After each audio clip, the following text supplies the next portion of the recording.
Sveiki, esu Vytautas Ašeris, dėstau profesionalumą ir etiką matematikos ir informatikos fakultete. Šiandien kalbėsime su Šarūnu Vaitkumi apie tai, kodėl jis pasirinko matematikos mokytojo kelią.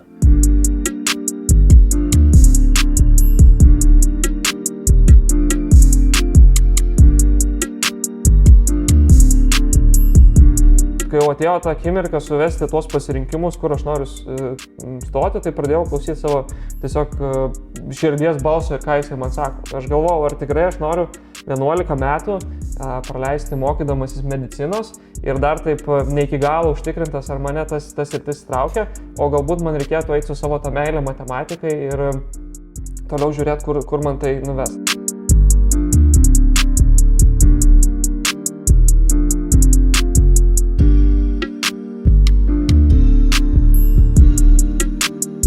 Šiandien kalbamės apie matematiką ir matematikos taikymus su Šarūnu Vaitkumi. Labas, Šarūnai. Labas. Tai pradėkim kalbėti apie matematiką. Ir matematika toks, specifinis mokslas, tikslusis mokslas. Koksgi tavo santykis su ta matematika ir kada jis atsirado? Tai turbūt ta meilė matematiko atsirado dar 5 klasėje. Būtent tada pakliuvau savo mokykloje, baigiau Kretingos Jurgio Pabrėžos universitetinę gimnaziją, pakliuvau pas matematikos mokytoją Vytautą Narbantą, tai perduodu linkėjimus, jeigu žiūrėtų. Ir jau pirmom pamokom tiesiog jaučiau, pas kokią asmenybę patekau. Ir dar šalia to, mokytojas yra nuostabus savo dalyko specialistas, rasdavo uždavinių, kurie mane labai sudomindavo, įtraukdavo. Ir galų gale to vedamas pradėjau dalyvauti ir matematikos olimpiadose, kažką pavyko laimėti ir galiausiai tas pergalės skonis ir meilė tiek mokytojų, tiek uždaviniams kažkaip nuvedė mane iki to, kur esu šiandien. Taip, o šiandien esi? Šiandien esu matematikos mokytojas 3 mokyklose, tai Vilniaus Jėzuitų gimnazijoje, Vilniaus Šiaurės licėjuje ir tokia internetinė mokykla 2 klasė. Geras. Paminėjai tokį įdomų ir labai svarbų dalyką, kad yra tas sudominimo elementas. Yra turbūt gali dominti dalykas ir mokytojas gali būti geras dalyko specialistas, turėtų puikias žinias, bet neįvyksta tas sudominimas. Kadangi pats jau dirbi mokytojai, ką tu darai, kad sudomintų moksleivius? Tai man atrodo, kad čia vėlgi mokytojo rolė bene svarbiausia ir labai svarbu tiesiog mokytojui sukurti tinkamą emocinį ryšį ir kad mokinys kažkaip jaustųsi tiek kažkaip emociškai įsipareigojęs arba matytų mokytoją, su kuriuo bendrauja kaip tam tikrą asmenybę, į kurią norėtų lygiuotis ir nenorėtų to žmogaus nuvilti. Ir lygiai taip pat padeda kažkokie tai bendri taškai surasti su mokiniais, galbūt, nežinau, mokinys ten domisi krepšinį ir aš taip pat labai myliu krepšinį, galbūt žaidžia ten kokį nors Counter-Strike ten po pamokų, aš irgi mėgdavau, kai turėdavau daugiau laiko. Ir šitie sąlyčiai surasti su mokiniais padeda emocinį ryšį sukurti ir mokiniui įsitraukti į tą mokymosi procesą. O kita, tai aišku, padeda ir labai tas ugdymo aktualizavimas, prisitaikymas prie jų galbūt pomėgių, poreikių ir taip toliau, paieškoti vėlgi galbūt uždavinių apie tą patį krepšinį arba kažkokią kitą dalyką, kuriuo jie domisi. Ir aišku, tie galvosūkiai ir iššūkiai, man atrodo, kad irgi labai padeda. Jeigu, nežinau, mokytojas pasako, čia yra uždavinys, kurio niekas nepadaro, tai jauti tarsi matai tai kaip į nuotykį, kaip kažkokį iššūkį, kurį norisi kažkokiu tai būdu įveikti. Ir jeigu turi tas savybės, nori konkuruoti, tai man atrodo, kad tas irgi užburia tam tikrą prasme. Tai matematika gali patikti, bet turbūt yra nemaža dalis žmonių, kuriem patinka kažkoks mokslas, bet jie nebūtinai ryžtasi mokyti. Kasgi tave patraukė būtent dirbti mokytojui, net 3 įstaigose? Tai mano mokymo kelias iš tikrųjų prasidėjo dar 2 universiteto kurse. Pirmus metus taip daugiau leidau savo pastudentauti, pažinti miestą labiau ar ne, ir susipažinti su visai nuostabiais žmonėmis, kurie atvyko studijuoti Vilnių. O jau 2 metais pradėjau žvalgytis, kaip aš čia galėčiau prisidurti ar ne, ir kad nebūčiau našta tėvams. Tai tiesiog naršiau įvairius skelbimus ir radau galimybę mokyti papildomai mokymus. Tai mano kai kurie grupės draugai dirbdavo labai įvairius darbus, galbūt su matematika nesusijusiu, aš galvoju, eisiu ant savo tų stipriųjų tarsi pusių ir galbūt papildomai mokysiu mokinius matematikos. Tai pabandžiau 1 mokslo metus, tikrai turėjau nuostabią patirtį. Pirmiausiai mačiau labai didelę prasmę mokyti vaikus, nes stebėt, kaip mokinys auga arba pagaliau kažką tai supranta po to ilgo nesupratimo arba keičiasi jo apskritai nuostatai matematikai, tai yra nuostabus jausmas. O jeigu dar papildomai kažkaip sugebi sudominti kažkokiu uždaviniu ir sužimba to mokinio akis, tai tiesiog yra labai atperkantis jausmas ir aš pradėjau ieškoti būdų, kaip daugiau gauti to emocinio pasitenkinimo iš mokymo. Tai tada ir prasidėjo mano tas kelias į mokytojystę, nuo paprasčiausio korepetitoriavimo.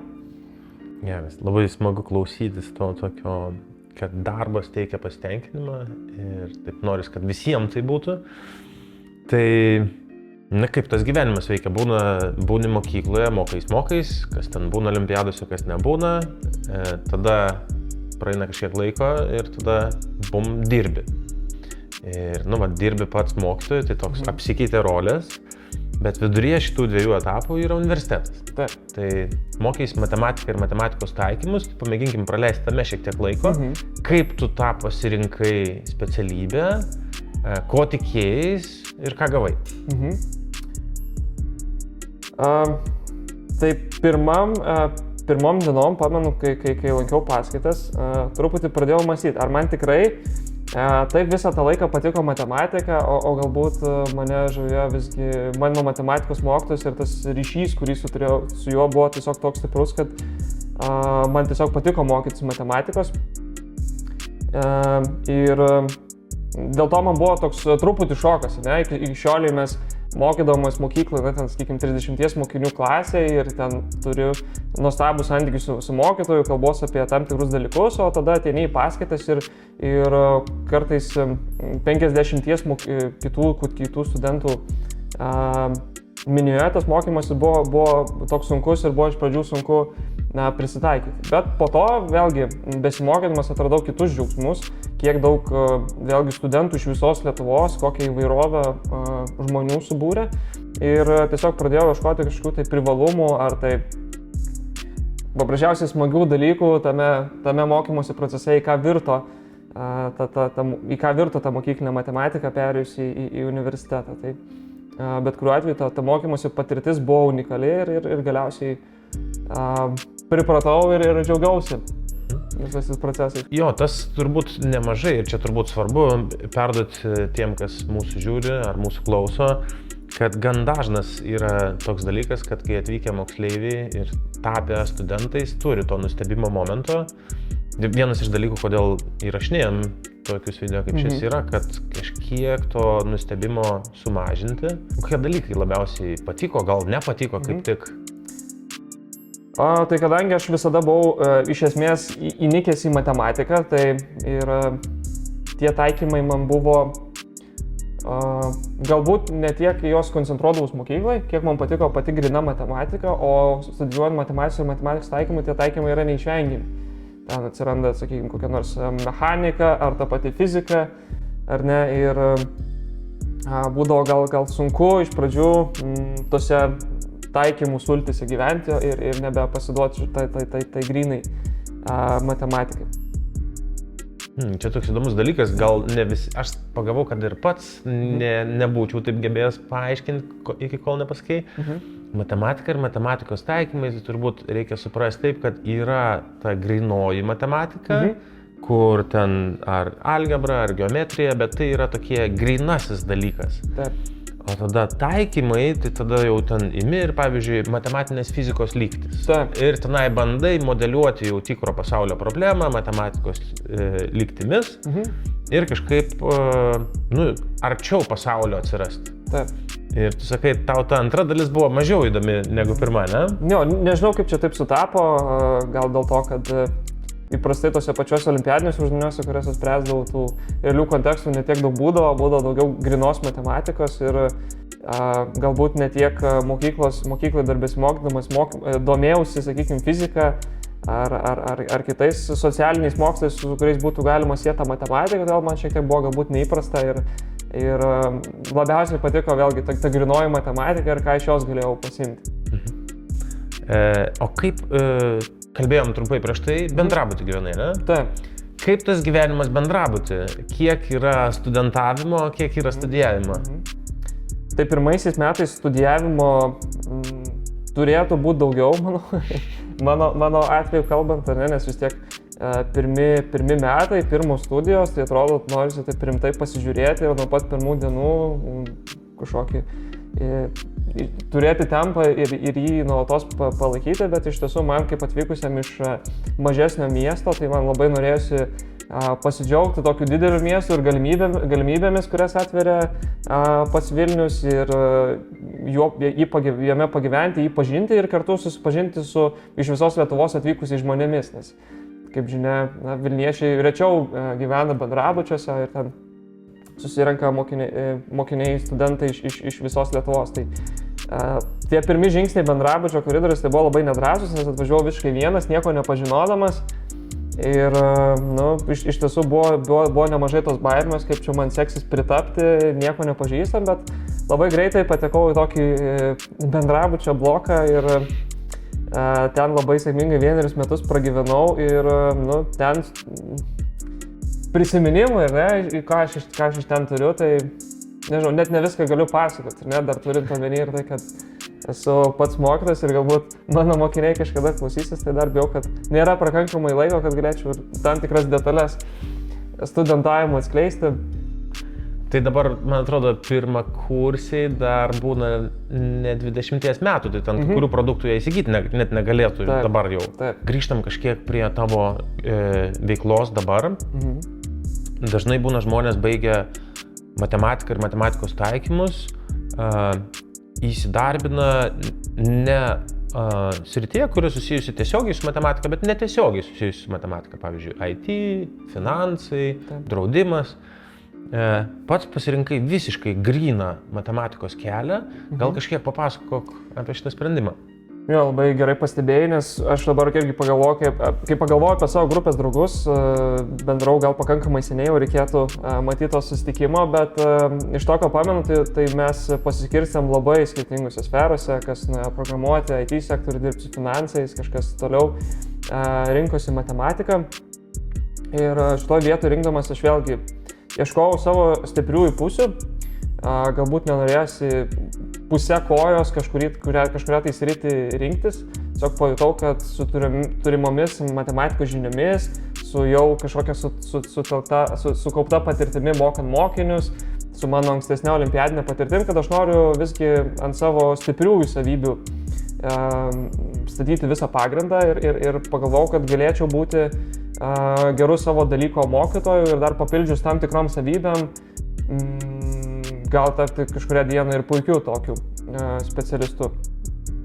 Tai aišku, šitas momentas, tas išsigryninimas ir galiausiai nusprendimas, kad noriu matyti save mokytojo kėdėje, tai atėjo irgi tą dieną, kai supratau, kad visgi šitą kelią pasirinkus galima gyventi ir galima gyventi labai gerai, kuo aš netikėjau ir nuo ko galbūt mane atkalbinėjo ir mano artimieji ar tai draugai, sakė, tu pažiūrėk, kaip jie sunkiai dirba, kaip lenkia nugarą ir čia negalėsi savo nieko leisti, bet kai supratau, kad tikrai yra galimybių tikrai oriai gyventi ir labai oriai, tai galutinai supratau, kad bandysiu šitoj srity save ir iki šiol džiaugiuosi savo pasirinkimu. Ką galėtum Šarūnai palinkėti, sakykime, žiūri mūsų šitą video, koks 10-tokas ar 11-tokė. Ir jie taip svarsto, va čia rinktis man matematiką ir matematikos taikymus ar ne. Ir mes čia ne tam, kad pasakytume taip rinkis, bet tam, kad padėtume suvokti, kaip nuspręsti. Tai ką galėtum patarti apmąstyti renkantis?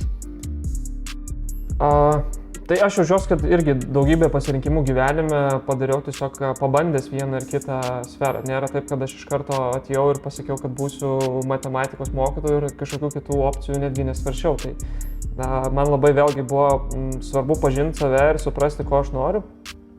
Jeigu paatvirauti, iš tikrųjų po 12 klasės ketinau stoti į mediciną ir ko gero ir būčiau tą padaręs, bet kažkas viduje sukirbėjo, kad galbūt aš į tą mediciną braunuosiu dėl kažkokios tai visuomenės požiūrio į mediciną, ar ne, koks tai yra visgi prestižinis, sakykime, mokslas. Kultas. Taip. Tai man atrodo, kad tai yra prestižinė profesija tam tikrą prasme ir jeigu mano pasiekimai yra aukšti, tai aš privalau taip pat būti, sakykime, medikas, nes kitaip tarsi švaistysiu savo talentą.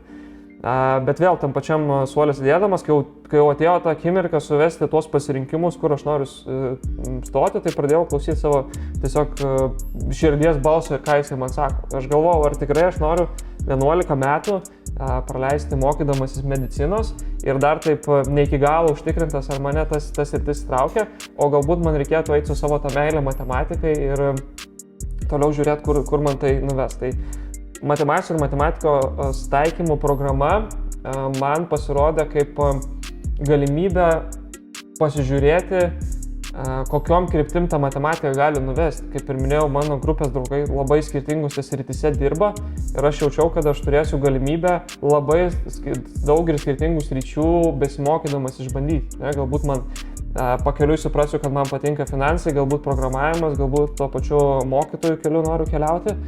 Ir man tos galimybės išbandyti tiesiog susuko galvą ir aš nusprendžiau, kad keliausiu šituo. Jeigu ir nepavyktų ar ne, tai nėra nieko baisaus, galėsiu pamėginti kitą metą kažkokią tai kitą galbūt programą.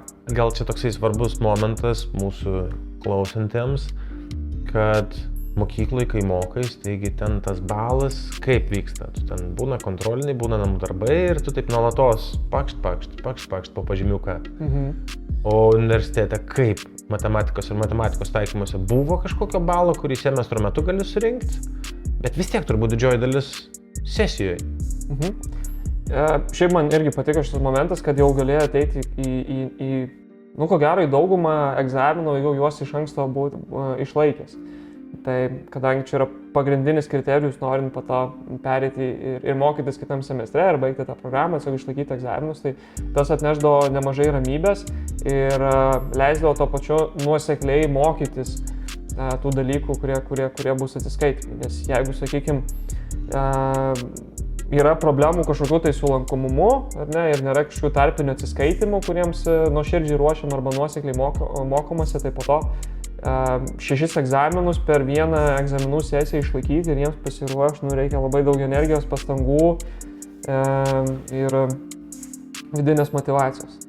Čia gal mums reikia papasakot kažkiek, kad tai mokykloje mokaisi nebūna sesijos toks dalykas, nežinau, gal tose mokyklose, kur mokini, būna ar ne?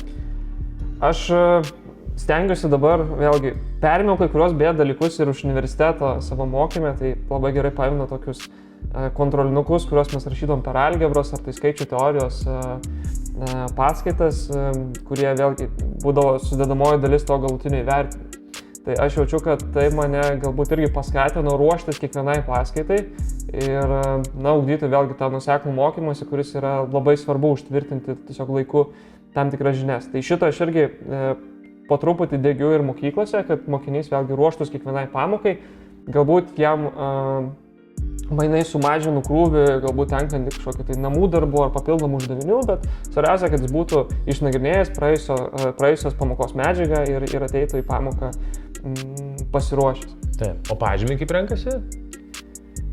Tai jie rašo, pavyzdžiui, tos 5 kontrolinukus, tada aš sudedu jų tų taškus ir parašau ir pažymį. Tai toks paprastas principas. Universitete dažnai būna, aš tai atsimenu pats, kad pirmą kursą, tai irgi kaip pasakoju, atvyksti, lyg ir iš inercijos gali kai kurios dalykus važiuoti, pradedi nebelankyti, tada kai kur paslysti nesusirenki to vieno kito baliuko semestro metu, ir tada egzaminų sesijoje tu ten turi susirinkti staiga 6 balus. Tai kas vyksta, kai pirmi metai po mokyklos, ne? Atvyksti, tai rugsėjai ten, nueina apsiuosto visi, tada spalį, lapkritį, gruodį, tai turėtų vykti darbas, dažnai jis nevyksta ir tada sausis būna visuotinė tragedija.